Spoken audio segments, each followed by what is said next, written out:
Seiring terbongkarnya sandiwara Ferdi Sambo dalam kasus kematian Brigadir Nofriansyah Yosua Huta Barat atau Brigadir J mengakibatkan satu persatu polisi yang diduga terlibat ikut menanggung akibatnya. Dalam kasus pembunuhan Brigadir J, hampir 100 anggota Polri diperiksa terkait dugaan menghalangi proses penyidikan atau obstruction of justice. Kamis 1 September 2022, tim khusus bentukan Kapolri Jenderal Listio Sigit Prabowo menetapkan 7 tersangka yang diduga kuat terlibat tindak pidana menghalangi penyidikan atau obstruction of justice dalam kasus pembunuhan berencana terhadap Brigadir J. Mereka adalah Irjen Ferdi Sambo, Brigjen Hendra Kurniawan, Kombes Agus Nurpatria, AKBP Arif Rahman Arifin, Kompol Baikuni Wibowo, Kompol Cuk Putranto, dan AKP Irfan Widianto. Bekerja secara maraton juga, tidak mengenal lelah, akan juga menggelar sidang-sidang bagi terduga pelanggar obstruction of justice yang lainnya. Ya, rekan-rekan sudah ketahui mulai dari Brigjen HN dan terus akan kita gelar semuanya sampai dengan tuntas. Selesai nanti yang terkait dengan masalah obstruction of justice, baru sisanya dari 35 orangnya kalau bisa dikurangi 7 kan berarti masih 28 orang. Dari 7 nama tersangka obstruction of justice itu, 4 diantaranya dinyatakan diberhentikan tidak dengan hormat atau dipecat dari keanggotaan Polri. Mereka adalah Irjen Ferdi Sambo, Kombes Agus Nurpatria, Kompol Baikuni Wibowo, dan Kompol Cuk Putranto. Terakhir, Polri juga memecat AKBP Jerry Raymond Siagian yang memiliki jabatan terakhir sebagai Wakil Direktur Reserse Kriminal Umum Polda Metro Jaya. Pada 9 September 2022, sidang Komisi Kode Etik Polri memutuskan memecat AKBP Jerry. Hakim pimpinan sidang KKEP menyatakan bahwa AKBP Jerry Raymond Siagian telah melakukan perbuatan tercela. Tentang Kode Etik Profesi Polri. Putusan hasil sidang Komisi Kode Etik AKBP JRS yang pertama adalah sanksi etika, yaitu perilaku pelanggar dinyatakan sebagai perbuatan tercela. Kedua, sanksi administratif.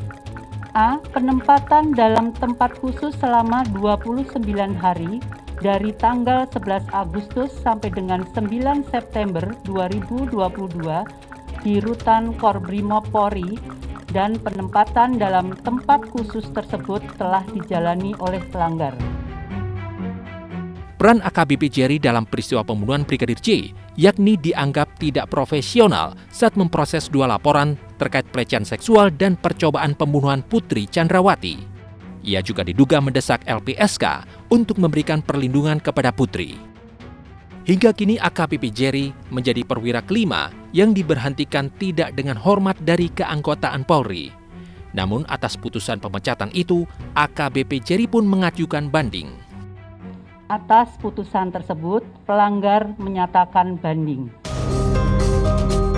Usai sidang kode etik memutuskan memecat AKBP Jerry Raymond Siagian, Polda Metro Jaya menyatakan siap memberikan bantuan hukum kepada AKBP Jerry. Polda Metro Jaya menyatakan bantuan hukum diberikan dengan mempertimbangkan bakti AKBP Jerry sewaktu berdinas di Polda Metro Jaya. Polda Metro Jaya sebagai Polda di mana yang bersangkutan pernah berdinas, walaupun sudah ada TR pemindahan menjadi Pamen Yanma Mabes Polri, tetapi Polda Metro Jaya akan siap memberikan bantuan hukum manakala yang bersangkutan membutuhkannya dalam proses selanjutnya. Selain 5 perwira yang dinyatakan dipecat dari Polri, terdapat 5 nama anggota kepolisian yang juga telah mendapatkan sanksi dari sidang kode etik terkait keterlibatan mereka dalam kasus pembunuhan Brigadir Joshua.